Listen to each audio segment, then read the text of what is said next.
انصاف کہ میں کچھ آپ کو صرف کچھ مثالیں دوں، وہ تو مثالیں بھری پڑی ہیں، بہت ہیں، جس کے اندر کہیں دو مسلمان ہیں گروپ ان کے اندر ہو گیا، اس میں خلیفہ وقت بھی اگر آیا اس کو عدالت میں کھڑا ہونا پڑا اور قاضی نے ان کے خلاف فیصلے دیے، ایسے تو بہت ہیں۔ رولر ایک طرف ہے اور دوسری طرف کوئی عام آدمی ہے۔ میں غیر مسلموں کے صرف مثالیں دوں گا، شروع سے چلی آ رہی مثالیں۔ بہت مشہور واقعہ ہے، حضرت علی کی زرہ کھو گئی تھی۔ ایک زرہ اسے آرمر کو کہتے ہیں، اوپر سے پہنتے جنگ کرتے میں جو لباس ہوتا ہے، جیسے ہمارے یہاں بلٹ پروف ہوتا ہے آج کل، تو وہ ان کی کھو گئی تھی۔ تھوڑے دنوں بعد انہوں نے ایک یہودی کو پہنے دیکھا، اسے پکڑا، انہوں نے کہا یہ تو میری ہے، اس نے کہا نہیں میری ہے۔ پھر قاضی مقرر تھے، قاضی کا نام تھا قاضی شرح، ان کے حکومت کے اندر قاضی تھے، تو فیصلہ خلیفہ نے نہیں کیا، وہ رولر تھے۔ خلیفہ پریکٹیکلی رولر ہے عملاً، حالانکہ خلیفہ کا کانسیپٹ اسلام میں یہ ہے کہ تم نہیں کرو گے حکومت، لا نہیں بناؤ گے، جو اللہ نے قانون اتارا ہے اس کے مطابق تم اسے امپلیمنٹ کرو گے، بس یہ کام ہوتا ہے، خود کنگ بن جانا نہیں ہوتا خلیفہ کا کام۔ تو قاضی کے پاس گیا مقدمہ، حضرت علی نے کہا کہ میری ہے، اس سے یہودی سے انہوں نے پوچھا، قاضی شرح نے، تمہارے پاس کیا ثبوت ہے کہ تمہاری ہے؟ اس نے کہا ثبوت کیا، میرے پاس ہے، یہی میرا ثبوت ہے، ثبوت تو یہ دیں کہ ان کی ہے۔ حضرت علی نے پوچھا کہ آپ کے پاس کیا ثبوت ہے؟ تو انہوں نے کہا میرے گھر والے جانتے ہیں، میرا غلام ہے، اس کی گواہی ہے، اور یہ دو لڑکے میرے حضرت حسن اور حسین یہ گواہ ہیں کہ یہ میری ہے۔ ان تینوں نے گواہی دی۔ قاضی شرح نے کہا غلام کی گواہی تو مان لوں گا، تمہارے بیٹوں کی گواہی نہیں مانوں گا، کوئی اور گواہ لاؤ۔ تو انہوں نے کہا یہ حسن حسین انہوں نے پوچھا آپ نے حدیث نہیں سنی ہے، جنت کے نوجوانوں کے سردار یہ جھوٹ بولیں گے؟ تو انہوں نے کہا وہ سنی ہے، اس پر میرا ایمان ہے۔ وہ ایمان الگ، اس وقت تو انصاف ہو رہا ہے، اس وقت بات قانون کی ہے۔ بیٹوں کی گواہی نہیں مانوں گا آپ کے حق میں، کوئی اور گواہ لائیے، اس کے علاوہ کوئی ایکسٹرا گواہ نہیں تھا۔ تو قاضی شرح نے وہ زرہ اسی کے پاس رہنے دی، یہودی کے پاس۔ وہ یہودی نے اسی وقت عدالت ہی کے اندر ان کے حوالے کی، انہوں نے کہا کہ جہاں ایسا انصاف ہوتا ہے وہاں میں بھی جھوٹ نہیں بول سکتا، اور یہ مجھے ملی تھی فلاں جگہ، اور یہ آپ ان کے حوالے کر دی۔ تو خلیفہ وقت کے خلاف ایک عام نان مسلم نے، جو مینورٹی میں تھا، جو اقلیت کے اندر تھا، ان دونوں کا مقدمہ ہوا اور رولر کے خلاف فیصلہ ہوا۔ ان کے بیٹوں کی، حضرت حسن حضرت حسین کی گواہی قاضی نے قبول نہیں کی، اس لیے انہوں نے کہا کہ انصاف کی مجھے بات کرنی ہے، یہاں پر جو فیکٹس آئے ہیں انصاف اس کی بنیاد پر ہوگا، ہمارے ایمان کی بنیاد پر نہیں ہوگا کہ ہم کیا مانتے ہیں۔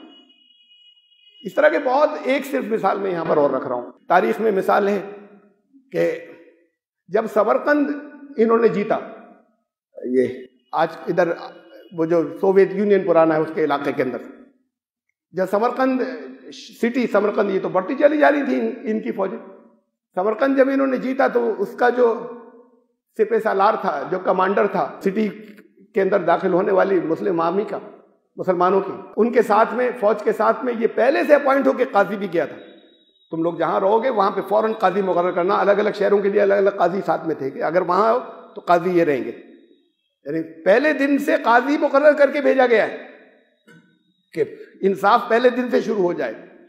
وہاں کا جو سردار کاہن کہلاتا ہے ان کے کرسچنس کے ہاں، وہ سردار کاہن جو تھا، جو ان کا مذہبی سب سے بڑا ہوتا ہے، سردار کاہن نے قاضی کو اپیل کی، وہ جانتے ہوں گے اسلامی قانون جانتا ہوگا، تو اس لیے اس نے قاضی کو اپیل کی، قاضی کو کہلایا کہ ان لوگوں نے ہمارے ساتھ زیادتی کی اور دھوکے سے حملہ کر دیا ہمارے اوپر، اور یہ غیر قانونی ہے، اس شہر کے اوپر قبضہ ان کا۔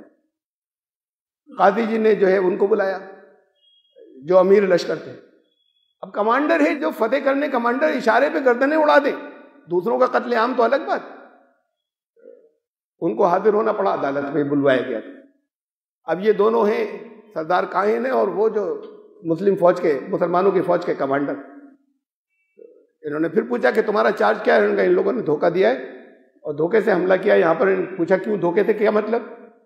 ان کا کہ کوئی جنگ کا اعلان نہیں ہوا، کوئی مارجن نہیں دیا گیا کہ ہم تم سے جنگ کریں گے، کوئی جزیے کا آفر نہیں دیا گیا، کسی طرح کا اور کچھ۔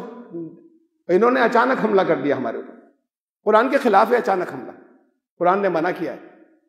اب ان کو قانون معلوم ہوگا، کہا کہ انہوں نے بغیر اعلان جنگ کے حملہ کیا۔ پوچھا امیر تھے کہ تم بتاؤ کیا صفائی میں کہتے ہو؟ اس نے کہا حملہ تو ایسی کیا ہے، جنگ میں تو دھوکہ دیا جاتا ہے، جنگ کے اندر اگر یہ ٹرکس نہیں ہو اور یہ مختلف چالیں نہیں ہو، دوسرے کو وارن کر کے جنگ کریں تو جنگ کیسے ہوگی؟ جنگ میں تو یہ ہوتا ہے، میں نے کہا جاتا ہے نا آل از fair in love and war. تو اس نے یہ جواب دیا کہ جنگ میں تو جائز ہے سب. کہا نہیں، یعنی جرم اپنا قبول کر لیا. مقصد یہ ہے، یہ کہا کہ بس ہے ٹھیک ہے جائز ہے یہ، ہاں یہ سب تم نے نہیں کیا تھا. قاضی نے فیصلہ کیا کہ جتنی مسلم فوجیں ہیں وہ سب فوراً لیو کرے، فوراً اس شہر کو خالی کرے. اور انہوں نے ڈانٹا اس کو، امیر کو. انہوں نے کہا کہ تم یہاں پر آج حملہ کر کے جیت سکے، اسلامی فوجیں اتنی جگہوں پہ جا سکیں، جگہ جگہ اسلام پھیل سکا، یہ اس لیے ہے کہ ہم حق کے اوپر تھے، اس لیے کہ ہم سچ پر تھے، اور اس لیے اللہ نے ہمیں یہ طاقت دی کہ ہم بڑھتے چلے جائیں. اس سچ نے تو ہمیں طاقت دی ہے. اب تم کہو گے دھوکے اور جھوٹ بھی چلے گا اس کے اندر. فوجیں ساری فوراً خالی کریں شہر کو. اور اس نے مانا فیصلہ. یہ ادھر یہ یہاں سے نکلے اور انہوں نے شہر خالی کرنا شروع کیا فوجوں نے. قاضی نے فیصلہ کیا تھا، اس کو ماننا تھا، اور ساری فوجیں جو ہے وہ جیتے ہوئے ملک سے واپس جا رہی ہیں. یہ کسی یو میں نہیں گیا فیصلہ. لوگ پبلک جو تھی وہ بھرائی، ساری بھیڑ تو پہلے ہی تھی کہ عجیب و غریب مقدمہ ہے. مطلب یہ مقدمہ ہی کیا ہوا کہ جیتے ہوئے سے کہا جا رہا ہے کہ شہر خالی کرو. یہ کرتے کیا ہیں؟ تو اس لیے مقدمے کی تشہیر ہو گئی تھی، پورا شہر اکٹھا ہو گیا تھا. فوجیں واپس جا رہی تھی، شہر والوں نے راستہ روک لیا کہ اتنے انصاف پسند لوگوں کو جو ایسے انصاف کریں گے اگر یہاں پر رہے تو ہمارے ساتھ تو بڑی بے انصافیاں ہوتی ہیں. ہمارا جو عدالت کا نظام ہے اس میں تو بہت گھپلے ہیں، ہم ایسے لوگوں کو پسند کرتے ہیں، ہم واپس نہیں جانے دیں گے. اور انہوں نے راستہ روکا اور اپنی فوجوں کو جو ہے وہ روک لیا کہ ہم یہ پسند کرتے ہیں کہ آپ لوگ یہاں پر رہیں. یہ سنہری مثالیں موجود ہیں، گولڈن پرنسپلز موجود ہیں کہ انصاف ہی ہوگا چاہے انصاف کی گواہی تمہارے خلاف جا رہی ہو ہر حالت میں. یہی غیر مسلموں کے ساتھ میں اسلامی اسٹیٹ کے اندر قرآن کہتا ہے، اور اس پر مختلف موقعوں پہ عمل کیا گیا، خلاف ورزیاں بھی ہوئی.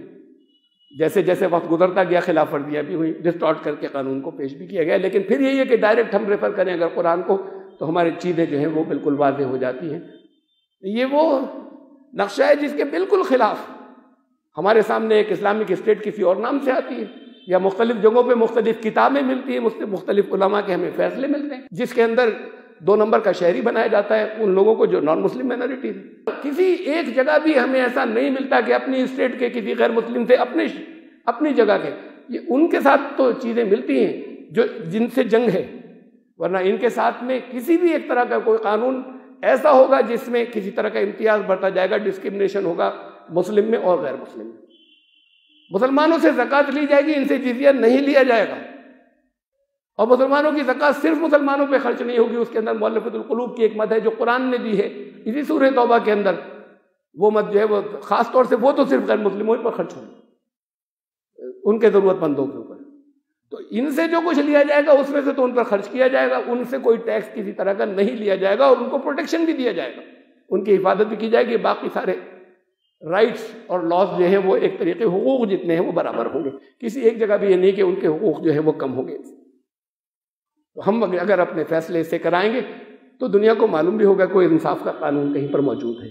پہلے خود تو سمجھیں آپ کہ خود آپ کے علم کے اندر آئے، خود آپ کو بہت سی چیزیں اس قانون سے جو اسلام دیتا ہے یا قرآن دیتا ہے اس سے الگ بتائی گئی، اور وہ جو بالکل ایسے تاریخ کے واقعات ہیں جو سونے کے اکشروں سے لکھے جائیں، سنہری حروف سے لکھے جائیں، وہ موجود ہیں سارے.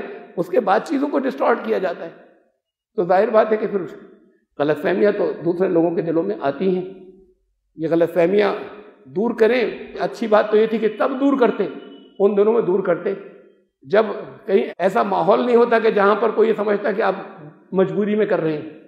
لیکن بہرحال لا موجود ہے، ریٹن قانون موجود ہے، ایک حرف قرآن کا تبدیل نہیں ہوا ہے. ہوگا تب مانا تب جائے گا جب اسے سپریم مان لیں، کم از کم وہ لوگ جو اس پر ایمان لاتے ہیں کہ اس کو ہم آخری اتھارٹی بناتے ہیں. کوئی بھی ڈیفرنس اوپینین ہوگا اس میں حکم اس کا چلے گا، اور جو یہ نہیں بنائے گا مجھے فیصلہ کرنے کا حق نہیں ہے، دنیا کے کسی مفتی صاحب کو فیصلہ کرنے کا حق نہیں ہے، لیکن قرآن کا فیصلہ یہ ہے کہ وہی لوگ تو کافر ہیں. اللہ تعالیٰ اس کفر سے سب کو بچنے کی توفیق عطا فرمائے.